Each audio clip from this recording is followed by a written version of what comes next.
Continuing on chapter 35, Oscar turned his head when he heard her behind him. Flora quieted her heart. She was determined not to leave him without not she was determined not to leave without him and prepared to fight back even if he was to face his teeth. Leave me alone, he snarled when she walked up.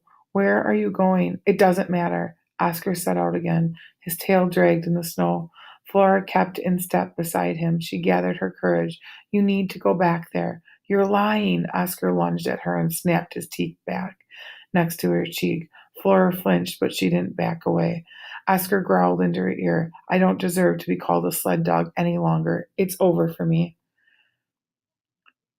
Oscar picked up the pace. Flora followed. Go back. He didn't turn to look at her. You're the only one now who can pull the sled to the main camp. I want to be a sled pig for a long time, Flora said. I've put in a lot of practice, and I'm glad I got a chance to prove myself, but it wouldn't do any good because I can't find my way home. It's easy, Oscar answered. You'll be fine. Easy for you. I get all confused in the snow. I can't even walk in a straight line without getting turned around. You're just making excuses, pig. A lyric can find his way. He's a smart kid. Oscar kept walking. I'm finished. Flora stepped in front and stopped him. She stared at him until he looked in her eyes. You're not finished. You're sick. You're tired. You're overworked. You're not as young as you used to be, but you're not finished. Oscar sank in the snow. I was born and bred to be a sled dog. It's all I've ever known. It's all I've ever been good for. And now I can't outpull a pig. Flora took a deep breath. At least you were born to be bred to have a job. You know what I was born to be bred for? Now I have a chance to live and be really useful. Now, but it doesn't matter because I can't find my way and you won't help me. Where's your team spirit? My team left without me because I wasn't strong enough, Oscar snapped. You have a new team now, said Flora. We won't leave without you. I won't. Sophia won't. A lyric won't. Oscar blinked, and Flora recalled the first time she had seen him so long on the farm. It felt strange to be reminding the sled dog about team spirit, and it made her notice how different she was from the pig that she left the farm in the back of the truck. Oscar, you're a dog, and your first instincts will always be dog-like. But in another way, you're not like other dogs. Flora stopped and watched his face, but she was thinking about her next words. She wanted to say it just right. You're more than a dog, and I know this because of the way you've always looked out for me. Sophia's a cat, but she has been changing. I didn't tell you that. She came back for me when I couldn't go on. Flora laid down at Oscar's side. And then there's me, and I'm pretty sure you've noticed that I try hard not to be too pig-like. I think you're all aiming to be something better than what everyone thinks we were born to be, and that makes us even more of a team. We have to stick together. Oscar had to put his head on his paws. He wasn't moving. He wasn't even breathing, and his eyes had a glassy look. Oscar, said Flora softly, and a chill suddenly went through her. Oscar, she shrieked and jumped to her feet. Oscar picked up his head and looked at her. I'm right here. Why are you screaming? Oh, Oscar, I thought you were gone, Flora choked out. Like gone forever? I'm not dead, you nut. Oscar got to his feet and began to walk towards camp. Come on, let's get back to the others and get some sleep. It's going to be a long day tomorrow. You changed your mind? Flora could hardly believe it. She trotted up beside him. Yes, and I'll change it again if you keep yakking. I've heard enough for one night, he muttered.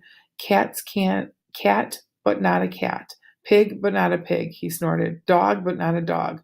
More than a dog, Flora corrected. Then they walked in silence until the tent came into view. Then Oscar stopped. About this business of pulling sleds, listen up. Flora stopped too. Was he going to start fighting again? You're doing it wrong. You're going to wear yourself out. Flora hadn't noticed she had been holding her breath, but she let it out now. Oscar continued. Keep your head down when you're pulling. You're not a goat or a fancy pony. There's rule number 2. Rule number 1, if you want to be a good sled dog, I mean puller, you've got to get your sleep. I'll teach you rules 3 through 36 tomorrow. Yes, sir, Flora answered. They walked in silence again. Flora felt nervous, but she had to know something. I understand that I need my sleep, but can I just ask one question? Rule number one, nothing is more important than sleep. Right, but I have a question that may be important. Okay, what? When we first met, you said that sled dogs go a little crazy. Does that happen at the end of the journey? Oscar stopped walking. I didn't say they go a little crazy. I said they have to be a little crazy to work this hard and enjoy it. Oh, Flora looked at Oscar. Because I thought you meant they do a crazy little dance or something. Oscar stared at her as if a horn had suddenly sprouted from her forehead. Kind of a shimmy with some high stepping at the end. Flora summoned some energy and high stepped her tired body across the snow to demonstrate. Oscar shook his head as he started walking again. I don't know anything about that. What about a dance at the end to celebrate? Sled dogs don't dance. I'm a sled pig, Flora whispered. They were back at camp now, and she didn't want to wake the others. It might be different for me. Oscar sighed. You just get us up tomorrow ready to pull. He nosed into the tent. Flora looked up. The stars were bright tonight, and they shone and glimmered as if each one had something it wanted to say. Oscar poked his head out. You comin'? Chapter 36. Oscar was so stiff the next morning, Lyric didn't even bother hooking him up. Take it easy for a while till you get better, boy, he said, and made a bed for the dog on the top of the food boxes. If I had any choice, I wouldn't have worked you so hard. Flora paced herself at the front of the sled. She was sore, but she had slept well and could feel Oscar's confidence cover her like a warm blanket.